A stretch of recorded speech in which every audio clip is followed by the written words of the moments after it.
Commander Vex-Nine pressed his four-clawed fingers against his temple ridges, watching the tactical display with growing unease. The massive Corvani battle fleet stretched across 3 star systems, 750 warships strong, each one bristling with enough firepower to glass a small moon. Yet here he was, staring at a single blip on the scanner that made his chitinous exoskeleton itch with worry. "Sir, the human vessel is still maintaining its position," reported Lieutenant Zark 5, his voice carrying that particular tone that suggested he was trying very hard not to sound terrified. "It's just sitting there." "Sitting there," Vex-Nine repeated slowly, tasting the words like they were some exotic poison. "One ship, against our entire armada, and it's sitting there." The bridge fell silent except for the gentle hum of life support systems and the occasional nervous clicking of mandibles. Through the viewport, the human vessel hung in space like a predator that had stumbled across a herd of particularly juicy prey and was deciding which one to eat first. Sub-Commander Threx 2 shifted uncomfortably in his biogel seat. "Perhaps they haven't noticed us yet." Every eye stalk on the bridge swiveled to stare at him. Vex-Nine's primary eyes narrowed to dangerous slits. 750 ships, Threx 2. We're not exactly hiding behind an asteroid. "Well, maybe their sensors are primitive," Threx 2 squeaked, his voice rising an octave. "Maybe they think we're a particularly large meteor shower." "A meteor shower," Vex-Nine said flatly. "That's been broadcasting surrender demands on all frequencies for the past 6 hours. The human ship rotated lazily, almost casually, like someone stretching after a long nap. Its hull was a patchwork of scars, burn marks, and what looked suspiciously like tally marks etched into the armor plating. The vessel wasn't particularly large by Corvani standards, maybe a third the size of their smallest destroyer. But something about it made Vex-Nine's instincts scream warnings. "Sir!" Communications Officer Blick 7 piped up from his station. "We're receiving another transmission from the human vessel. Put it through!" The bridge speakers crackled to life, and a distinctly human voice filled the air. It was female, calm, and carried just the right amount of amusement to make every Corvani present want to molt their shells and hide under them. "Well, well, well, 750 ships. Someone's compensating for something." Vex-Nine's throat sacs inflated dangerously. "This is Commander Vex-Nine of the Corvani Imperial Fleet. You will surrender immediately or face the consequences." "Commander Vex-Nine?" The human's voice was positively dripping with mock consideration. "That's a terrible name. Did your parents hate you or were they just really bad at math?" What? I mean, seriously, who names their kid after a geometric equation?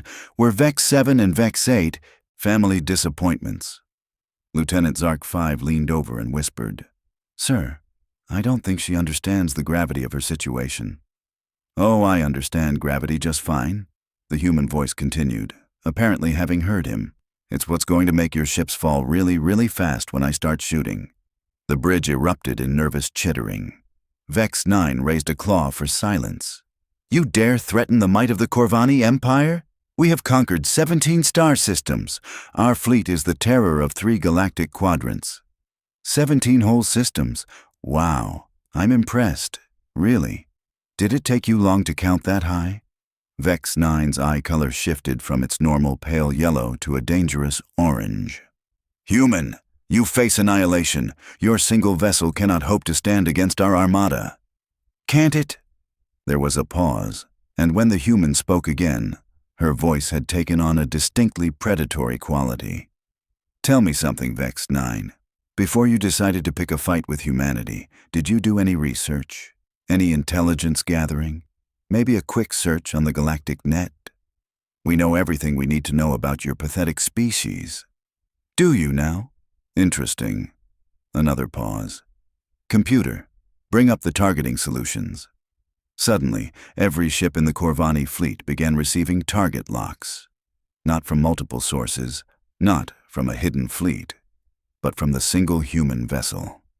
750 individual target locks, each one precise enough to thread a needle at maximum weapons range.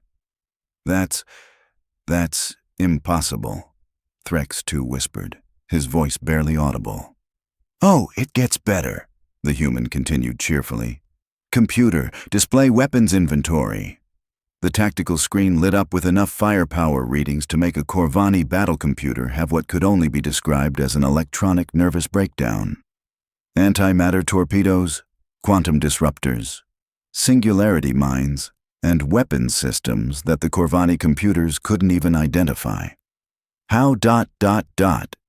Vex-Nine's voice came out as a croak. How is that possible? Your ship is tiny. Spacefold technology, sweetie. Bigger on the inside. We learned it from some really nice people called the TARDIS Corporation. Lovely folks, bit obsessed with blue boxes, but they know their physics. This is some kind of trick, an illusion. You know what? You're right to be suspicious. Let me give you a little demonstration. The human's voice took on the tone of a teacher explaining something to a particularly slow student. See that asteroid field about 30 clicks to your starboard? Vex-9 looked at the tactical display.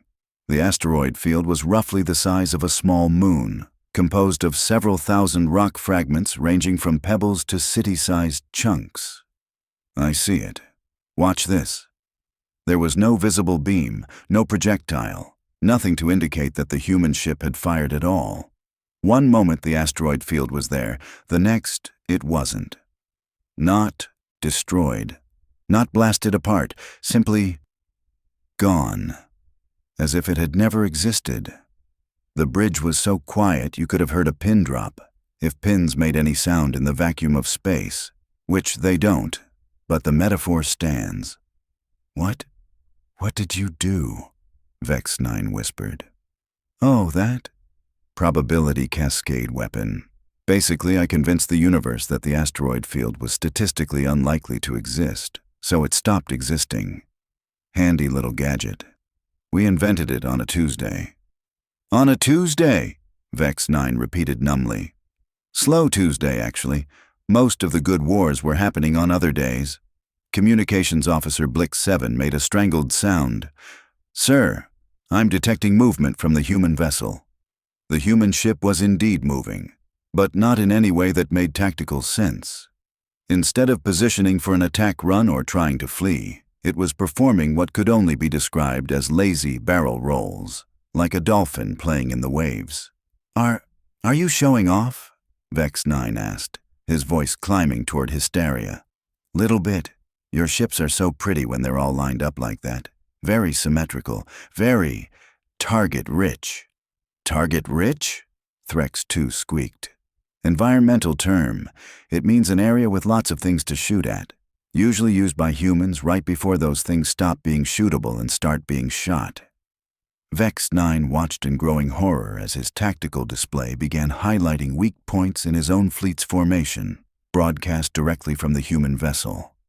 Hull stress points, weapon blind spots, engine vulnerabilities, all marked in helpful red indicators. How do you know our ship specifications? He demanded. Public records, mostly. Your people aren't great at operational security. Also, we've been at war with the Corvani Empire for about 3 weeks now. 3 weeks? That's impossible. We only declared war on humanity yesterday. Yeah, about that. Fun fact about humans, Vex-9. We're really good at math, especially the kind of math that involves calculating where your fleet was going to be before you got there. The tactical display updated again, showing the human fleet positions. Not one ship, not 10 ships, but hundreds of vessels, all sitting in perfectly calculated ambush positions throughout the star system. They had been there all along, waiting. But our scouts would have detected them. Your scouts did detect them, all 17 of them. Really nice fellows. We had them over for dinner last week. Well, technically they had dinner last week. Right now they're having a very long nap in our detention facilities. You captured our advanced scouts without us knowing? Captured is such a strong word. We prefer involuntarily recruited for our hospitality program. They're very comfortable. We've got them on a nice planet with beaches, all-you-can-eat buffets, and absolutely no way to send messages to their fleet. Vex-9 felt his exoskeleton beginning to crack under stress. This wasn't how invasions were supposed to go. The Corvani were the predators here. They were the ones with the superior technology, the overwhelming numbers, the element of surprise. "This is Commander Angela Martinez of the UES Defiance," the human voice continued, as if she were introducing herself at a dinner party instead of holding an entire battle fleet hostage. "And you, my chitinous friends, have made what we humans call a significant tactical error." "What error?" Vex-9 whispered, though he was pretty sure he didn't want to know the answer. "You assumed we were the prey." The human ship stopped its playful barrel rolls and oriented itself directly toward the Corvani flagship. Even at maximum magnification, Vex-9 couldn't see any obvious weapons ports, but somehow that made it infinitely more terrifying. "Now then," Commander Martinez continued, her voice taking on the tone of someone about to conduct a business meeting, "let's discuss the terms of your surrender." "Our surrender?" Vex-9's voice cracked like an adolescent Corvani going through his first molt. "Oh yes, you're surrendering. The only question is whether you surrender before I demonstrate what happens when humans get creative with physics, or after. I should warn you, the after option involves significantly fewer intact ships." Lieutenant Zark 5 made a sound that might have been whimpering if Corvani had the vocal cords for it. "Sir, our weapon systems are reporting multiple malfunctions." "Malfunctions? They're not malfunctioning, sir. They're being actively jammed by some kind of signal from the human vessel. Every time we try to target them, our computers display a message." "What message?" Zark 5's voice became even smaller. "It says, 'Nice try, better luck next time, love Angela.'" Vex-9 stared at the tactical display, watching as his mighty armada was systematically neutralized by what he was beginning to suspect was the equivalent of a human teenager with a really advanced gaming setup. "Commander Martinez," he said, his voice barely above a whisper. "Yes, Vex-9. How many ships do you have? In this system? Just the one." "Just the one," Vex-9 repeated, his brain trying to process this information and failing spectacularly. "Well, technically there's also the UES somewhat apologetic hiding behind your third moon, and the UES aggressive negotiations cloaked about 600 meters below your flagship, and the UES polite disagreement currently parked inside your largest dreadnought's hangar bay, but they're mostly here for moral support." "Inside our hangar bay?" Threx 2 shrieked. "Lovely ship, by the way. Terrible coffee in your officer's mess, but the architecture is really quite impressive. Very spacious. Good echo." Vex-9 closed all 6 of his eyes and tried to remember a time when life made sense. It seemed like a very long time ago. "What do you want?" he asked, finally. "Excellent question. I'm so glad you asked." Commander Martinez sounded genuinely pleased. "First, you're going to turn your ships around and go home. Second, you're going to send a very polite message to your government explaining that humanity is not, in fact, an easy target for conquest. Third, you're going to include a detailed report on exactly how quickly we can neutralize a fleet 700 times larger than our visible presence. And if we refuse, well, then I'll have to explain to my superiors why I allowed a Corvani fleet to escape after they declared war on us. And my superiors really, really hate paperwork." The bridge fell silent except for the sound of Corvani hearts beating way too fast for cardiovascular health. "Commander Martinez," Vex-9 said finally. "Yes? Your species is absolutely terrifying.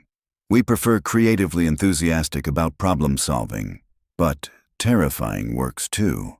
Vex-9 looked around his bridge, at his terrified crew, at his useless weapon systems, at his tactical display showing a single human ship casually holding his entire battle fleet hostage. "We surrender," he said, the words tasting like defeat and existential dread. "Excellent choice. Now, if you'll just follow the navigation coordinates I'm transmitting to your ship." The coordinates that appeared on Vex-9's navigation screen made absolutely no sense whatsoever. According to the computer, Commander Martinez wanted them to fly directly into the system's primary star. Commander Martinez, Vex-Nine said carefully. These coordinates appear to lead directly into a solar furnace. Oh, those aren't for you, sweetie. Those are for my shopping list. Hold on. There was a brief pause filled with what sounded like keyboard clicking. There we go. Updated coordinates should be coming through now.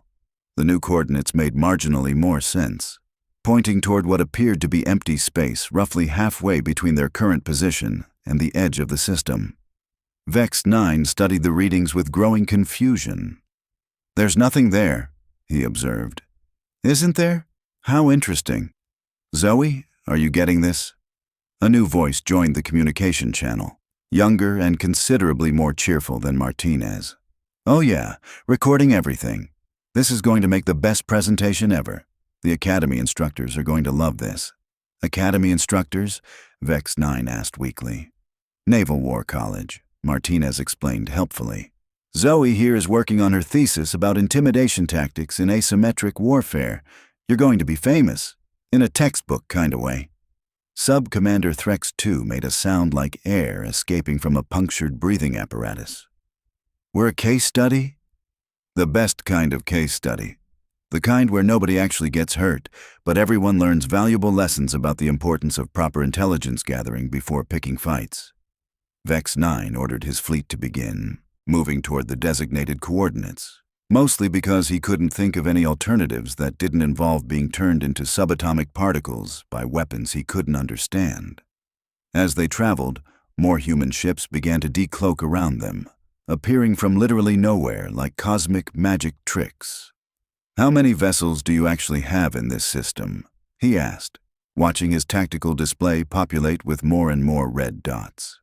Define in this system, Martinez replied thoughtfully. Present, here, in the same physical space as we are. Well, that depends on your interpretation of dimensional physics. Are we talking about ships that are physically here in normal space-time, or are we including the ones that are technically here but existing in parallel dimensions, or the ones that are here but displaced temporally by about 6 minutes? Vex-Nine felt his brain attempting to process this information and giving up halfway through. How about just the ones I can theoretically shoot at? Oh, those. Maybe 30 or 40. It's hard to keep track. Jenkins, how many ships do we have in normal space-time right now? 43, ma'am, came a distant voice from the human comm system. Wait, make that 44. The inevitable conclusion just finished its bathroom break. Bathroom break? Lieutenant Zark 5 whispered. Humans have biological needs, Martinez explained matter-of-factly. Jenkins here thought it would be funny to cloak his ship in the middle of a nebula while nature called. Scared the hell out of a passing merchant vessel. But your ship count keeps changing. Well, yes, some of them are still arriving. Traffic control in this system is a nightmare, let me tell you. Do you have any idea how hard it is to coordinate 40-plus stealth ships without them bumping into each other? It's like herding cats, if cats were massive warships with reality-warping engines. As they approached the coordinates, something impossible began to happen. Space itself seemed to unfold, revealing structures that definitely hadn't been there moments before. Not ships, not stations, but something that made Vex-Nine's eyes water just looking at it. What is that? He breathed. That, my puzzled friend, is Starbase Gibraltar. Our local headquarters for this sector. Pretty, isn't it? Pretty was not the word Vex-Nine would have chosen. The structure defied every law of physics he understood, seeming to exist in multiple dimensions simultaneously while maintaining perfect structural integrity. Parts of it appeared to be built from materials that shouldn't exist, arranged in patterns that hurt to contemplate. How is it invisible?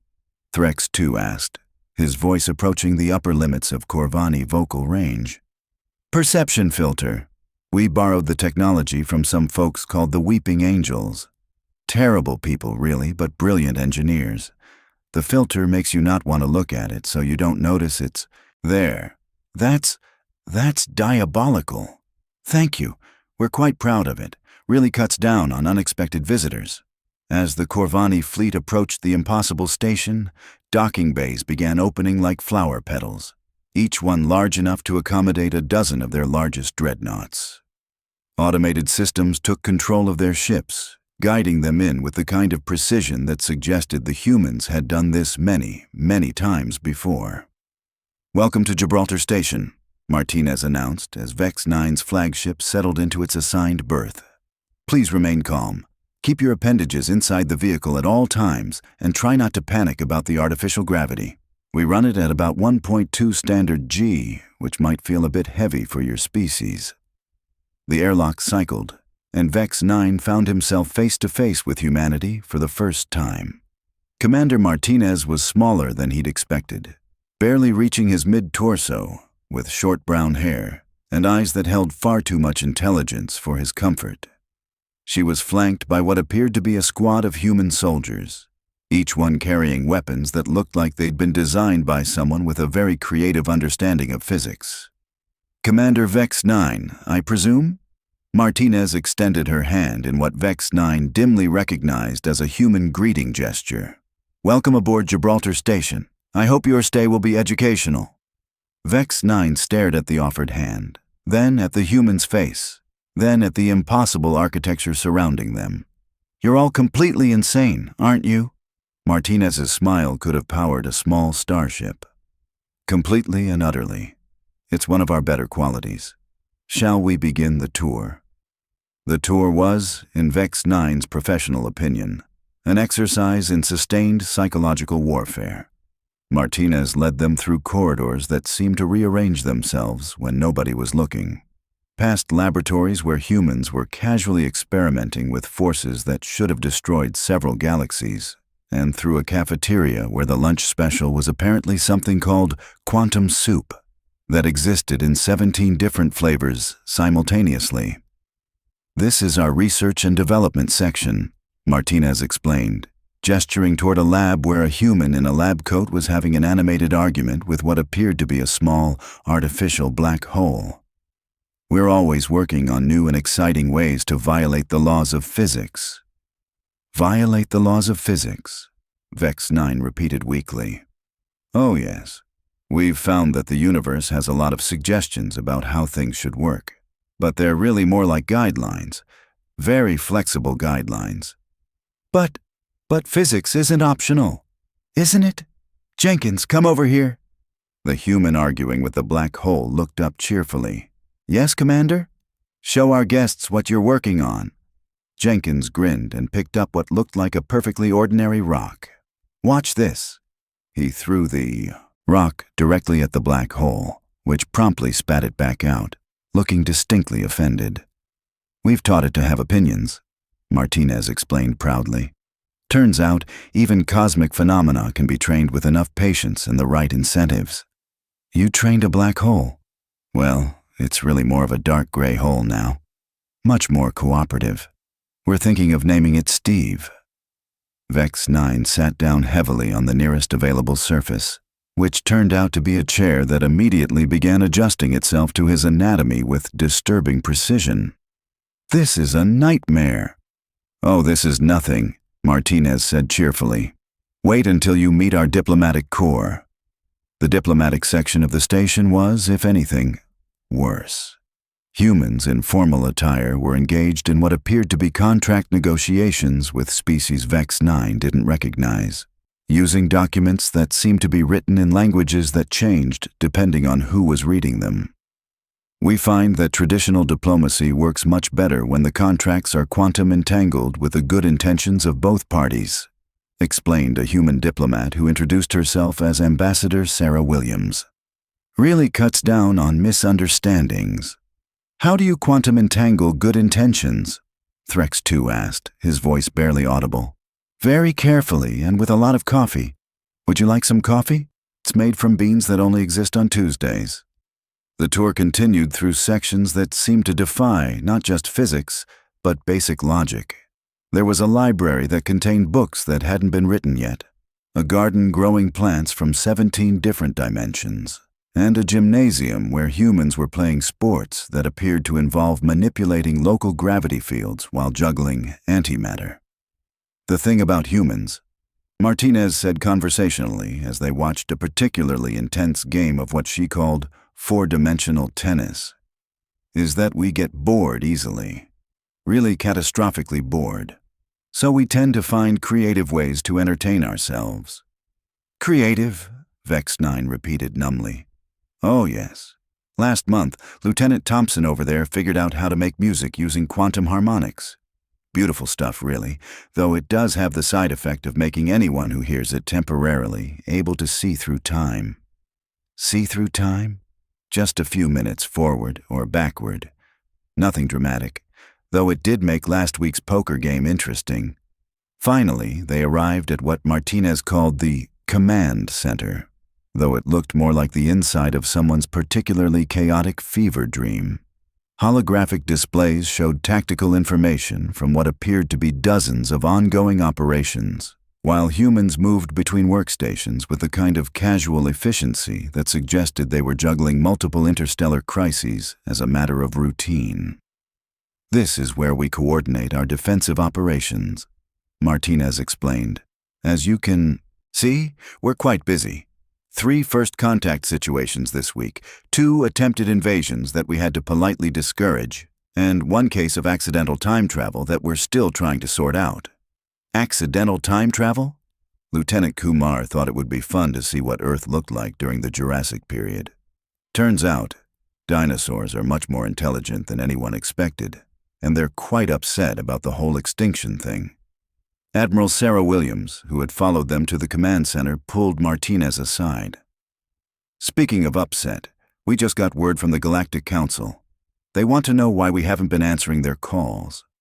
Haven't been answering their calls? Martinez looked confused. We've been answering them. Every single one. Apparently, our responses have been too confusing for them to understand.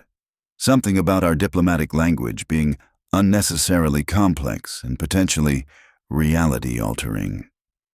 Oh, that. Well, it's not our fault they don't understand basic quantum linguistics. Vex-Nine watched this exchange with growing horror.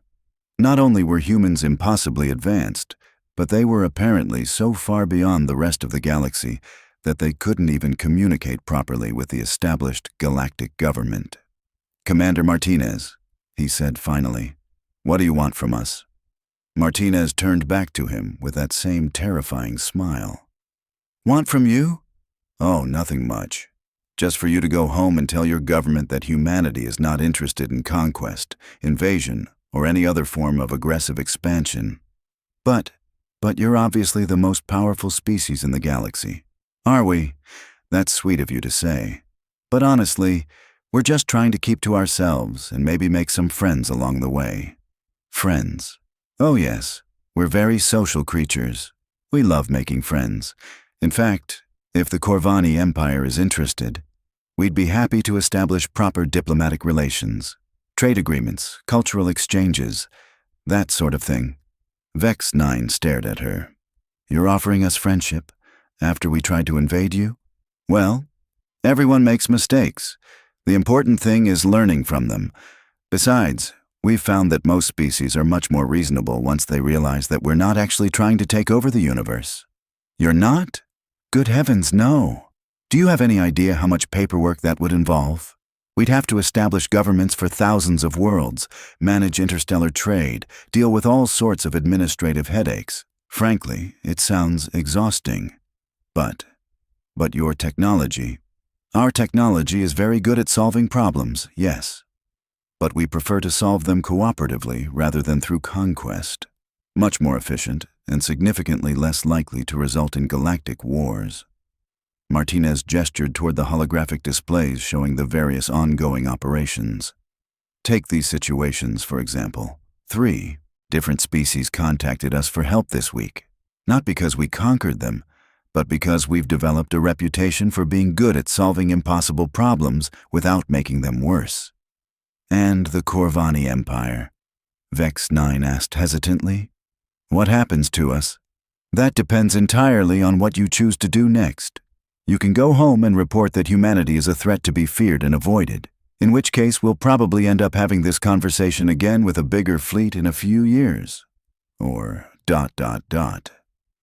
Or, Martinez's smile softened, becoming genuinely warm instead of terrifyingly competent. Or you can go home and report that humanity is interested in being friends. In which case, we can start talking about all the interesting ways our species might help each other. Vex-Nine looked around the command center, at the casual miracles being performed by creatures who treated the impossible as merely improbable, and made what was possibly the smartest decision of his entire military career. "I think," he said slowly, "we would very much like to be friends." "Excellent." Martinez clapped her hands together. "Zoe, make sure you get this part in your thesis. It's the best part." And somewhere in the depths of Gibraltar Station, a small artificial black hole that was definitely more dark gray than black made what could only be described as a satisfied humming sound.